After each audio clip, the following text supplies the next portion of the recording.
Well, after finishing first video of the basic, जहाँ पे हमने पढ़ा था,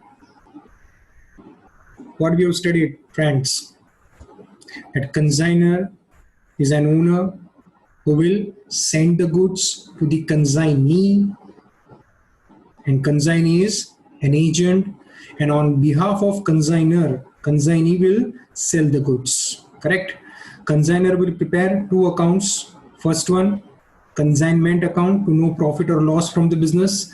Second, he will prepare consignee account to know how much amount will be receivable or payable to the consignee. And similarly, consignee will prepare two accounts. Number one, consignor's account to know how much amount will be receivable or payable from him, as well as commission account, that is nothing but his income. Fine. So but one more point we discussed, एक और भी discuss किया था ना, important point, if you remember, कौन सा, that ownership and risk of goods are always lying with owner, consignor. मतलब कि risk and ownership दोनों किसके रहेंगे, always consignor के रहेंगे.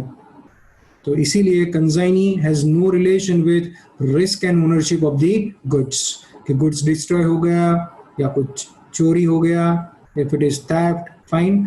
So कंसाइनी को कोई टेंशन नहीं है, जो भी टेंशन है किसका है, कंसाइनर का. Fine. Okay, now today we are going to see consignment account as well as journal entries. वैसे तो 11th 12th when we study we know that after studying journal entries only accounts are prepared. Correct? And that is the basic way कि journal entry पढ़ने के बाद ही we need to go for accounts.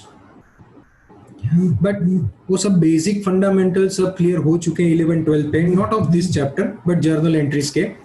So now in this case थोड़ा सा हम different करेंगे, slightly will go in a different manner, कि पहले अकाउंट को समझ लेंगे and then will go for the journal entries. Believe me, it will become very easy for you. हाँ, कोई रटना नहीं है. नॉर्मली बच्चे क्या करते हैं, what they used to do, कि कोई भी अकाउंट होता है तो normally they used to mug up, रट्टा मार लेते हैं कि डेबिट साइड ये आएगा, क्रेडिट साइड वो आएगा करके. Never do that, never do that. Fine. तो अभी आपका कीमती समय ज्यादा वेस्ट नहीं करते हैं. Straight away will go to the consignment account. Okay, so consignment account in the books of consignor, debit side,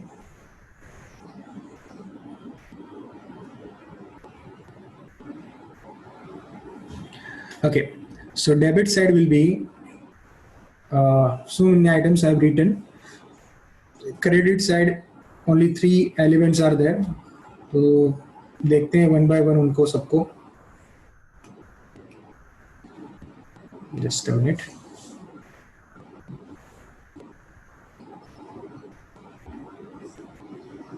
चलिए, तो आ जाते हैं यहाँ पे भी डेबिट एंड क्रेडिट. ओके, सबसे पहले मुझे ये बताइए, एंड मैंने लास्ट टाइम भी आपको समझाया था, if you remember last time I have explain that consignment account serves the purpose of what. If you remember, it serves the purpose of what, trading and P&L. याद है ना? Because ultimately trading and P&L से what we are getting, profit और loss. Correct? तो similarly consignment account से भी हमें ultimately क्या मिलेगा, प्रॉफिट और लॉस ऑफ द कंसाइनमेंट. तो मुझे ये बताए कि when you purchase the goods, आप ट्रेडिंग अकाउंट में कहां पे लिखते हैं? Very easy question. करेक्ट. कहां पे लिखते हैं? Debit side. करेक्ट. तो सिमिलरली जब बिजनेस में हम गुड्स परचेस करते हैं, चाहे वो कंसाइनमेंट हो या कोई भी हो, तो in that case purchase is always we need to record on the debit side in the trading and P&L. यहां पे भी वही है, सेम चीज, कि ओनर जो है वो गुड्स सेंड कर रहा है, सेंड, सेल नहीं, सेंड. राइट? तो लास्ट टाइम भी बहुत बार मैंने रिपीट किया था, he is sending the goods, not selling the goods. तो owner is sending the goods where, to the agent, और एजेंट उसके बिहाफ पे काम कर रहा है। कौन सा काम कर रहा है? कंसाइनमेंट टास्क, बिजनेस कर रहा है। फाइन। तो अभी बिजनेस के लिए गुड्स जब ओनर सेंड करता है तो दोनों चीजें आप डिफरेंट तरीके से समझो, मतलब कि ओनर एक डिफरेंट हो गया पार्टी, एंड एक बिजनेस अलग तरीके से समझो कि वो एक अलग entity. Fine, no doubt it's one only, but simple understanding के लिए ऐसा समझो कि ओनर जो है वो गुड्स सेंड कर रहा है, किसे? बिजनेस को सेंड कर रहा है।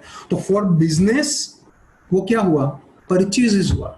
फॉर बिजनेस वो क्या हुआ? परचेजेस हुआ। तो परचेज आप क्या करोगे भाई, बताओ? डेबिट करोगे। तो सेम थिंग यहाँ पे भी वही करना है हमें। नहीं तो जो मैंने नॉर्मली बच्चे देखे हैं वो इसी चीज में भटकते रहते बेचारे, कि गुड सेंड कर रहे हैं, तो ये गुड सेंड डेबिट साइड कैसे आता है? No, this is nothing but purchase only. This is considered to be purchase for the business, correct? It is nothing but purchase for the business, याद रखना है। तो इसीलिए एंट्री क्या करेंगे वो हम समझ लेते हैं।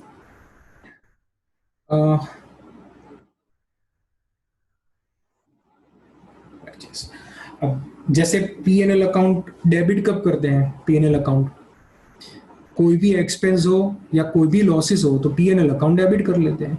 कोई भी इनकम हो, कोई भी गेन हो तो पीएनएल अकाउंट क्रेडिट कर लेते हैं। पीएनएल मतलब व्हेन आई से PNL it includes trading also, right? और वैसे भी अभी पता ही है कि पीएनएल स्टेटमेंट इज दैट, अभी कोई trading PNL account word use नहीं कर सकते, it's a statement now. But consolidated हम समझे तो debit side expense and losses हैं, credit side incomes and gains है, एंड सेल्स रिकॉर्ड करते हैं, क्लोजिंग स्टॉक रिकॉर्ड करते हैं। वैसे डेबिट साइड ओपनिंग स्टॉक भी रिकॉर्ड होता है। तो सेम थिंग कि कंसाइनमेंट अकाउंट का फंडा क्या याद रखना है आपको? क्या याद रखोगे? कि कोई भी एक्सपेंस हुआ, एक तो पहले परचेज लिख लिया, फिर उसके बाद कोई भी एक्सपेंस हुआ तो वो भी क्या करेंगे? डेबिट करेंगे। तो एनी काइंड ऑफ परचेज और expense will be debited in the consignment account, बराबर है? सिमिलरली क्रेडिट साइड क्या आना चाहिए? तो क्रेडिट साइड क्या आना चाहिए? Any kind of sales of goods as well as income and finally what? Closing stock, बराबर जो लिखे ही है। तो ये सब चीजें कौन सी साइड होगी? क्रेडिट साइड होगी, करेक्ट? तो if you find any expense then debit, purchase होगा तो भी डेबिट होगा। कौन डेबिट होगा? Consignment account. Similarly credit side sales होगा तो क्रेडिट होगा, और क्लोजिंग स्टॉक भी क्रेडिट करेंगे कंसाइनमेंट अकाउंट में। फाइन, चलिए तो फर्स्ट देखते हैं कि जब कंसाइनर गुड सेंड करेगा कंसाइनी को, तो in the books of consignor consignment account में क्या एंट्री करेगा? तो कंसाइनमेंट डेबिट करेगा। क्यों? क्योंकि ये जो गुड्स सप्लाई कर रहे हैं वो किसके लिए कर रहे हैं? बिजनेस के लिए फ्रेंड्स, अगेन रिपीटिंग, बिजनेस के लिए कर रहे हैं। So anything if you receive for business it is your purchase here. तो इन दैट केस कंसाइनमेंट में क्या करूंगा? डेबिट करूंगा to goods sent on consignment account. समझ में आ गया? So consignment account debit to goods send on consignment account. कौन सेंड कर रहा है? Consignor. Who is going to send? Consignor. Fine, चलिए नेक्स्ट। अब दूसरा जो पार्ट है वो कि भाई गुड्स सेंड कर रहे हो, जैसे ए ने गुड्स सेंड किया किसे? बी को। तो भाई ए गुड्स सेंड करेगा तो एक्सपेंस तो होंगे ना उसके। फाइन, तो ए कौन है? कंसाइनर। तो एक्सपेंस इंकर करेंगे किसके बुक्स में? वापस मैं रिपीट कर रहा हूं, तो याद रहे कि in the books of consignor. Do remember, ये हम कंसाइनमेंट अकाउंट बना रहे हैं। अभी थोड़ी देर के लिए हम कंसाइनर बन जाते हैं और पूरा समझते हैं। तो अगर हमने गुड सेंड किया है और हमने एक्सपेंस किया है तो हम एंट्री क्या करेंगे? एक्सपेंस हुआ मतलब कंसाइनमेंट तो डेबिट कर लेंगे, बराबर। पर क्रेडिट किसे करेंगे? तो कैश को। क्यों? क्योंकि हमने कैश पे किया है। सो कैश और bank account will be credited. Bracket में लिखा है कंसाइनर, सिर्फ समझने के लिए कि किसका एक्सपेंस है? कंसाइनर का। हम अपने बुक्स में खुद का अकाउंट नाम मतलब नेम नहीं लिख सकते हैं। So we can't record our own name in our books, you know that very well since 11th onwards. तो फॉर दैट रीजन हम क्या बोलेंगे? कंसाइनमेंट डेबिट क्यों किया? वापस एक बार, एक्सपेंस हुआ है। किसने एक्सपेंस किया? हमने। तो ऑब्वियसली हम हमारा नाम नहीं लिखेंगे but will credit cash. So instead of recording our name will write cash because we have paid in cash. Outstanding है तो आउटस्टैंडिंग होगा. नेक्स्ट, अब जो है वो कंसाइनी एक्सपेंस कर रहा है. याद रहे, risk and ownerships are always lying with owner. Consignor के पास है. तो अगर कंसाइनी कोई भी एक्सपेंस करता है related to this goods which are send by the consignor to the consignee, तो वो एक्सपेंस भी नो डाउट टेम्पररी पे कौन कर रहा है? कंसाइनी. पर किसके बिहाफ पे कर रहा है? कंसाइनर के बिहाफ पे. फॉर दैट रीजन वो अमाउंट हमें उसे देना है. कब? तुरंत जाके देंगे? पेटीएम करो. नो, तुरंत जाके नहीं देना है but will pay in future and that is nothing but at the time of settlement. Fine. So in case of settlement जितने भी ट्रांजेक्शन होंगे एंड में हम सब चीजें सेटल कर लेंगे एंड एट दैट टाइम हम उसे पे कर देंगे. सिंपल. तो अभी हमें कोई इमीडिएटली पे करना नहीं है.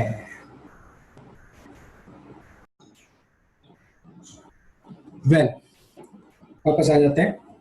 तो इन दिस केस कंसाइनी एक्सपेंस कर रहा है. जैसे समझाया कि कंसाइनर करे या कंसाइनी करे, एक्सपेंस किसका है? बिजनेस का. तो we need to debit consignment account. तो कंसाइनमेंट तो डेबिट कर लेंगे क्योंकि एक्सपेंस हुआ है. किसने किया है? हमने? नो. किसने? कंसाइनी. तो उसको क्रेडिट कर दो. क्यों? अभी पेमेंट नहीं करना है. So till that time we need to give credit to consignee. इसीलिए कंसाइनी को क्रेडिट कर लिया. फाइन. अब थोड़ी देर के लिए एनआर एनआर आर इसका टेंशन मत लेना. Don't take tension for NR and R. वो बाद में समझ में आ जाएगा, अभी नहीं. राइट. वो कोई शॉर्ट फॉर्म मैंने लिखे हैं कोई और ऑब्जेक्ट से. नेक्स्ट, अगेन ये भी क्या है? एक्सपेंस ही है. ये दोनों एक्सपेंस ही है बराबर जो यहाँ पे रिकॉर्ड. तो कंसाइनी ने एक्सपेंस किया होगा तो हम क्या करेंगे? Consignment debit to consignee. Consignee. Fine. तो याद रखना, एक्सपेंस चाहे कंसाइनर करे या कंसाइनी करे, but if they are related to goods which are send for consignment then obviously we need to debit consignment account and we need to credit respective account. Fine. अब आ जाते हैं next point पे जो commission का है. कि जैसे ही कंसाइनी गुड सेल कर लेगा इमीडिएटली ही will be entitled to get commission. उसे कमीशन मिलना चाहिए ना भाई, मेहनत कर रहा है, सेल कर रहा है. तो इन दैट केस क्या वापस वही इमीडिएटली कमीशन पे करने जाओगे? नो. कमीशन हमारे लिए क्या है? हम कौन है? याद है ना भाई? Yes, we are consignor. तो हमारे लिए गुड सेल कर रहा है, हम उसे कमीशन देंगे. तो कमीशन हमारे लिए क्या हुआ? एक्सपेंस. तो एक्सपेंस हुआ. अगेन क्या करेंगे? कंसाइनमेंट डेबिट कर दो. तो क्रेडिट किसे करे? कमीशन को. कमीशन हमारा एक्सपेंस है इसीलिए तो कंसाइनमेंट डेबिट किया. तो क्रेडिट किसे करे? जिसे पे करना है. किसे पे करना है भाई? कंसाइनी को. तो इसीलिए कंसाइनी अकाउंट को क्रेडिट करेंगे. ब्रैकेट में हम सिर्फ एक इंफॉर्मेशन के लिए लिख सकते हैं कि अमाउंट किसका है, तो कमीशन का है. राइट. तो कमीशन भी एंट्री हो गई. कौन सी? Consignment account debit to consignee account. Next, अब ये जो पॉइंट है बराबर है, सब्जेक्ट टू सर्टेन कंडीशन यहां पे लिखा हुआ है. अदरवाइज इसकी कोई दूसरी इफेक्ट भी आ सकती है जो हमें बाद में समझना है, नॉट राइट नाउ. ओके, पर बताना जरूरी है. हाँ, चलिए तो वापस नेक्स्ट की सेल हो चुका है. मान लो थोड़ी देर के लिए कुछ अमाउंट ले लेते हैं. मैं 2-3 सेकंड के लिए ये पॉज कर रहा हूँ स्क्रीन, क्योंकि अगर कुछ लिखना हो तो यू कैन राइट. बाद में मैं यहाँ से ये उड़ा दूंगा. So if you want, you can record.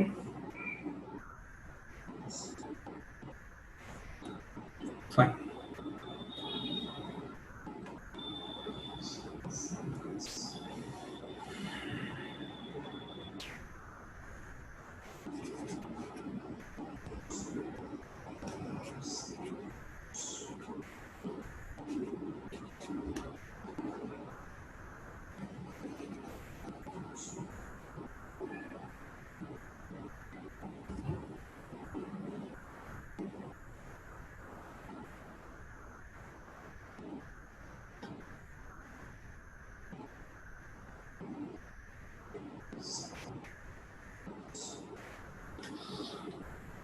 Fine, तो चलिए आ जाते हैं ये बैड डेट्स पे। पर बैड डेट समझे उससे पहले यहाँ पे एग्जांपल मतलब जो लिखा है कि सेल की एंट्री क्या होगी, सबसे पहले यहाँ पे करेक्शन करना होगा। पर सेल्स की एंट्री क्या होगी? देखो सेल्स किया तो जैसे बताया कि सेल्स एंड इनकम के लिए हम क्या करेंगे, कंसाइनमेंट को क्रेडिट करेंगे।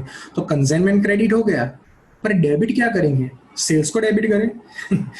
नो, किसने सेल्स किया है? कंसाइनी ने। तो we need to debit consignee. तो this is not consignor but this is consignee, याद रखना। तो consignee account debit to consignment account. क्यों कंसाइनमेंट क्रेडिट किया? कंसाइनमेंट इसीलिए क्रेडिट होगा बिकॉज इट इज सेल्स, और पीएनएल में भी, ट्रेडिंग पीएनएल में भी सेल्स क्रेडिट ही करते हैं ना, right? It's an income, revenue है, रेवेन्यू रादर बोलेंगे। तो किसने किया? कंसाइनी ने। वो पैसे उसके पास है, फ्यूचर में हमें मिलेंगे, तब तक we need to debit consignee. इसीलिए consignee account debit to consignment account. मान लो ये 10,000 रुपीज है। कितना है? 10,000। और याद रहे ये कंसाइनी है, बराबर। चलिए तो आ जाते हैं। अब 10,000 रुपीज का सेल्स हो गया। हमें ऐसा है कि भाई ये 10,000 रुपीज के गुड्स का सेल हो चुका है, वो पैसे भी उसे मिल चुके हैं। किसके पास है? कंसाइनी के पास। ओके, फिर कंसाइनी ने कुछ एक स्टेटमेंट भेजा जिससे हमें पता चला कि अरे कुछ गड़बड़ है। 500 रुपए का तो बैड डेट्स हुआ है। कितने का बैड डेट्स हुआ? 500 रुपीज का, बराबर है। अब बैड डेट्स हुआ तो ये किसका लॉस है? आगे भी बताया, risk and ownership are always lying with whom? Owner. तो ये बैड डेट्स हुआ तो ये किसका लॉस है? Is it whose loss? Bad debts obviously owner का, कंसाइनर का। तो कंसाइनर का लॉस है तो ऑब्वियसली लॉस हुआ। तो कंसाइनमेंट को क्या करेंगे फ्रेंड्स? डेबिट। कंसाइनमेंट डेबिट हुआ, क्रेडिट किसे करे? बैड डेट्स को। बैड डेट्स क्रेडिट होता है ना, तो क्रेडिट किसे करे? This is the biggest question. और यहाँ पे कई सारे बच्चे कंफ्यूज हो जाते हैं, सोच में पड़ जाते हैं क्या करूं। तो याद रखना कि ये बैड डेट्स का अमाउंट है जो हम डेबिट साइड लिखने वाले हैं। किस में? कंसाइनमेंट में। क्यों डेबिट किया? तो सिंपल सा है रूल कि लॉस है, loss should be debited in consignment. पर क्रेडिट किसको कर रहे हैं? कंसाइनी को कर रहे हैं। क्यों कर रहे हैं? तो समझ लो भाई। अभी जैसे ये at the time of selling goods हमने क्या एंट्री कर ली? किसने सेल किया था? कंसाइनी ने, ऑब्वियसली। तो कंसाइनी टू कंसाइनमेंट मतलब हमें उससे कितना लेना है? 10,000। तो मान लो थोड़ी देर के लिए कि कंसाइनी का अकाउंट बनाया, बराबर है। यहाँ पे हमने लिख लिया बाय कंसाइनमेंट में, सिर्फ अमाउंट लिख रहा हूँ, कितना? 10,000, बराबर है। कंसाइनी का अकाउंट बना रहा हूँ तो यहाँ पे टू कंसाइनमेंट। अब जैसे फ्यूचर में वो जब मान लो इसके अलावा कोई ट्रांजेक्शन्स ही नहीं है, there are no other transactions except sales, मान लो, हाँ थोड़ी देर के लिए, तो in future we are suppose to receive how much? 10,000। Will he pay 10,000 rupees to you? वो क्या आपको 10,000 पे करेगा? उससे हमें पैसे मिले 9,500, तो हम क्या लिखेंगे? बैंक अकाउंट डेबिट कितना? 9,500 टू कंसाइनी अकाउंट। अब क्या हम कैरी फॉरवर्ड करेंगे बेटा 500 रुपए को? No, we can't carry forward 500। क्यों? क्योंकि वो उससे मिलने वाला है ही नहीं। क्यों नहीं मिलने वाला है? बैड डेट्स हो चुका है। किसका लॉस है? उसका कि हमारा? हमारा। समझ में आ चुका?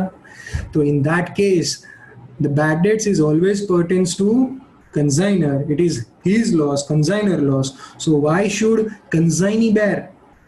बराबर है। तो वो तो हमें 9,500 देगा, उसकी एंट्री कर लेंगे, पर बैलेंस जो रहेगा क्या कैरी फॉरवर्ड दिखा है? Then it is wrong in whose book? Consignor के बुक में ये गलती हो जाएगी। तो करे क्या भाई? सस्पेंस में डाल दें?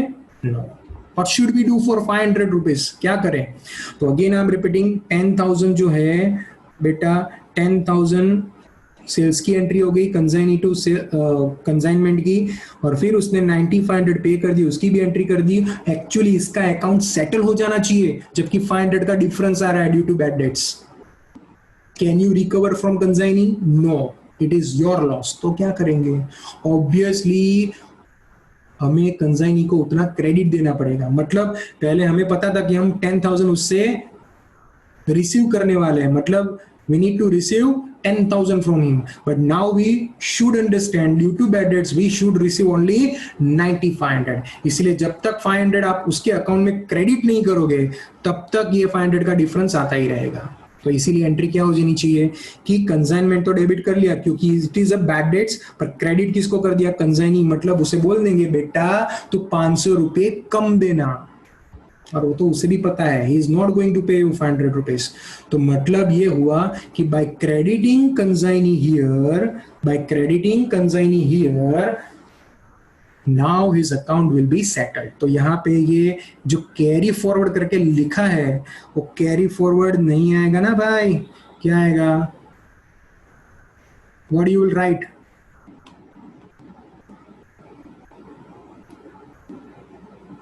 कैरी फॉरवर्ड ना लिख के हम क्या लिखेंगे? Consignment account. मतलब यहां पे आ जाएगा कंसाइनमेंट. बराबर है. तो ये कंसाइनमेंट यहां पे आ गया and then accordingly his account will be closed. समझ में आ चुका होगा? फाइन. कोई तकलीफ, कोई शक?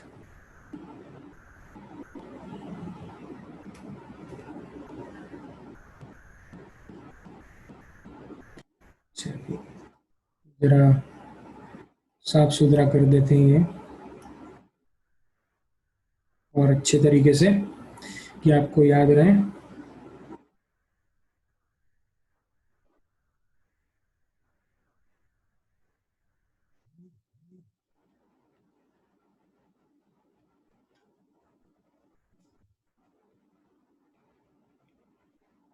Give credit to the extent of bad debts.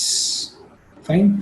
तो ये पॉइंट जो बहुत परेशान करता है बच्चों को और इसलिए वो रट लेते हैं और बाद में जैसे मैंने बताया था कुछ एक्सट्रैक्ट करके कि सब्जेक्ट टू सर्टेन कंडीशन, तो वहां पे कंफ्यूज हो जाते हैं कि बैड डेट्स रिकॉर्ड करे ना करे, क्या करे, कौन से अकाउंट में करे. बैड डेट्स अकाउंट ही क्रेडिट कर लेते कई बार.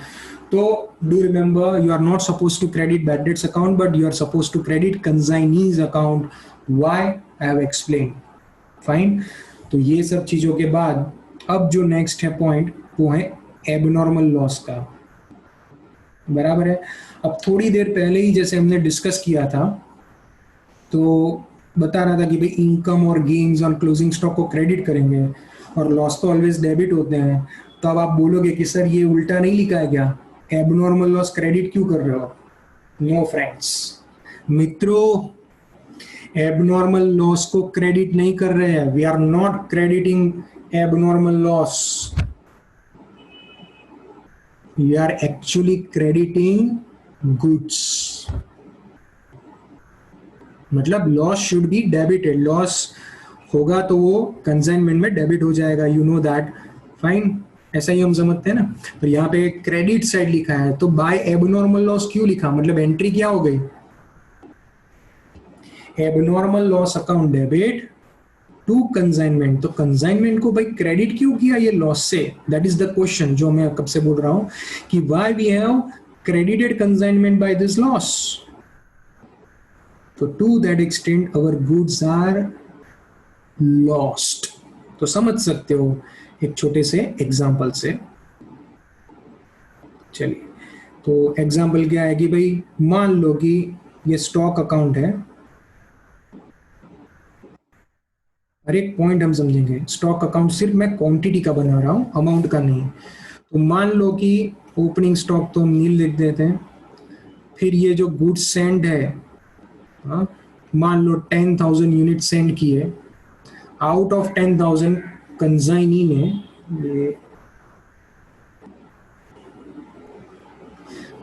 ने जो गुड्स सेल कर दिए हैं वो है 8,000. कितने हैं? 8,000. मान लो ये गुड्स सोल्ड हो चुके हैं. Sold.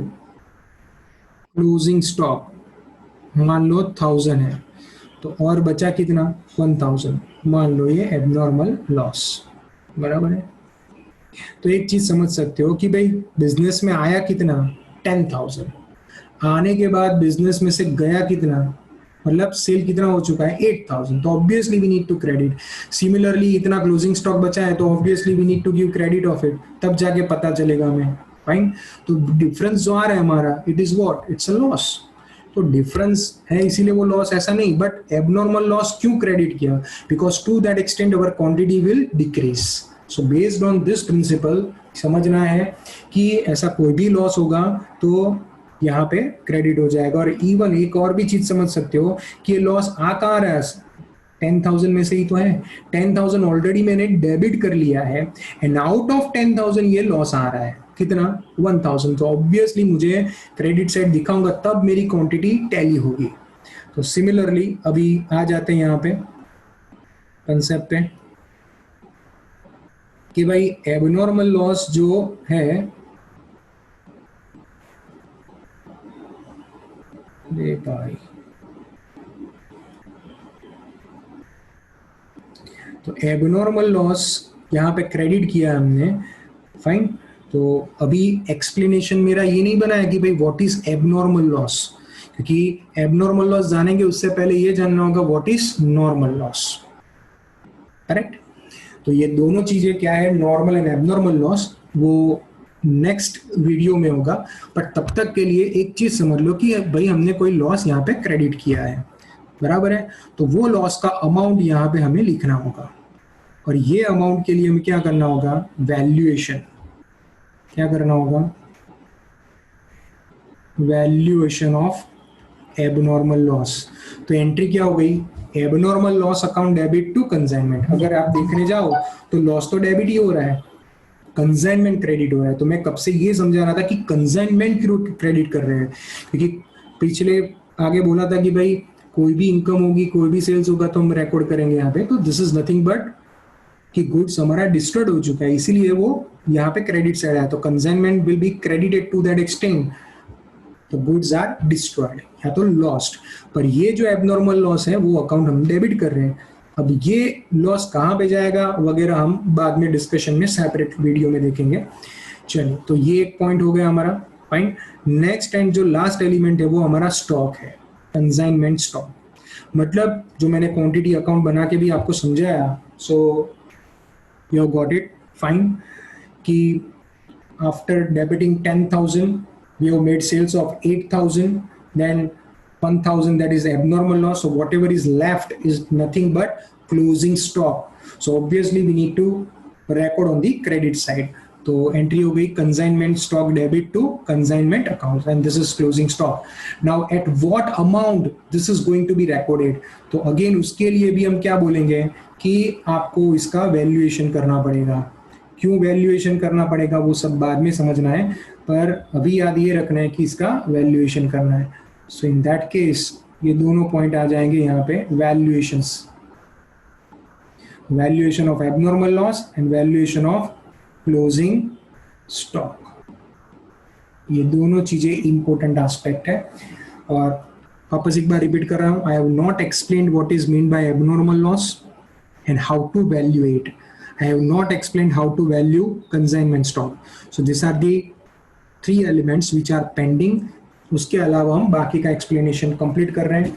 Okay, now whatever you will get at the end in the consignment account, वो क्या होगा, you know that it is finally profit or loss. क्या हो जाएगा वो हमारा profit और loss. तो profit और loss आ गया भाई. कहाँ पे ले जाओगे profit और loss को? Ultimately you will transfer it to general PNL. तो याद है ना, बताया था पहले कि हर एक कंसाइनमेंट के लिए कंसाइनमेंट अकाउंट बनाएंगे और हर एक कंसाइनमेंट से जो भी प्रॉफिट और लॉस आएगा ultimately will transfer that profit और loss to which account, PNL account. Loss आएगा तो भी लॉस यहाँ पे होगा and that will be also transfer to PNL account, या तो पीएनएल स्टेटमेंट बोलते हैं, बराबर है. Okay, so based on this account अभी जर्नल एंट्री समझ लेते हैं. थोड़ा उल्टा केस है ना. चलिए, journal entries. When you send the goods, this is the first entry which we need to pass.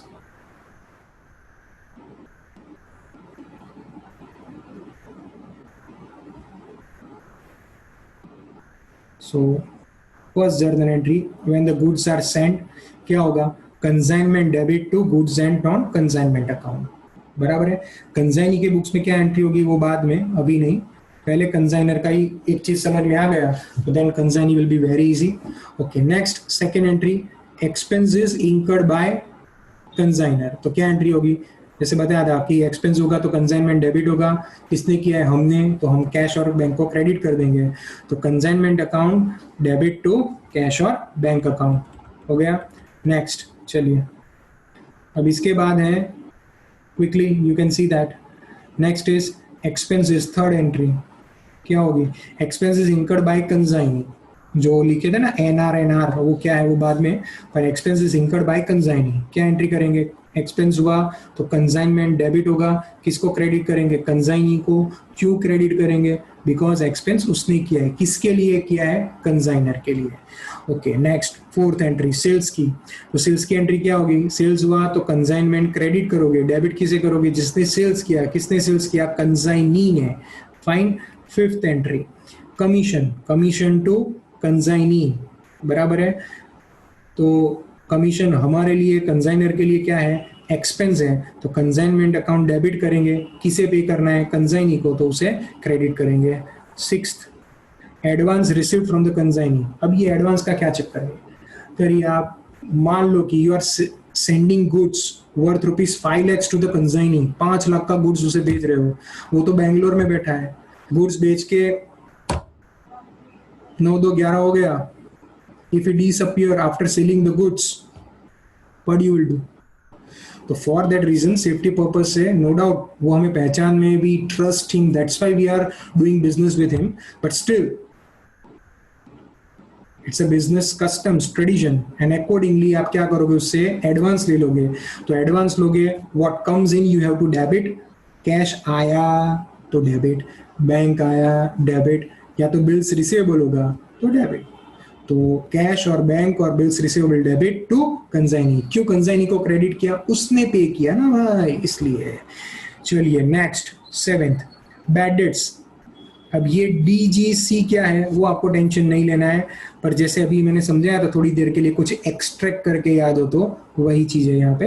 But bad debts होगा तो कंसाइनमेंट को डेबिट करेंगे, किसे क्रेडिट करेंगे, कंसाइनी को। क्यों, to that extent we need to give him credit, क्योंकि वो पैसे अभी उससे मिलने वाले नहीं है, क्योंकि उससे ही मिले नहीं है।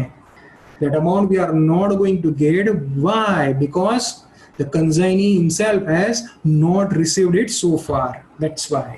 closing stock जो है उसकी क्या एंट्री करेंगे कि consignment stock debit to consignment account, और ये गुड सोल्ड जो है वो बाद में हम समझेंगे, इतना भी कुछ इंपॉर्टेंट हमारे लिए नहीं है, फाइन।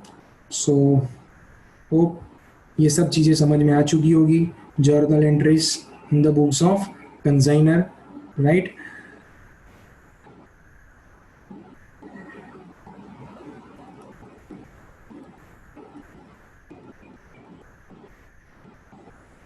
फर्स्ट एंट्री, देन ये थर्ड से लेके 8 तक सब चीज़ समझ में आ चुकी होगी, और उसके बाद जो सबसे पहले हमने देखा था that is nothing but consignment account. Only 2 things are left to explain how to value this and what is meant by abnormal loss. Done? Yes. Thank you. Take care.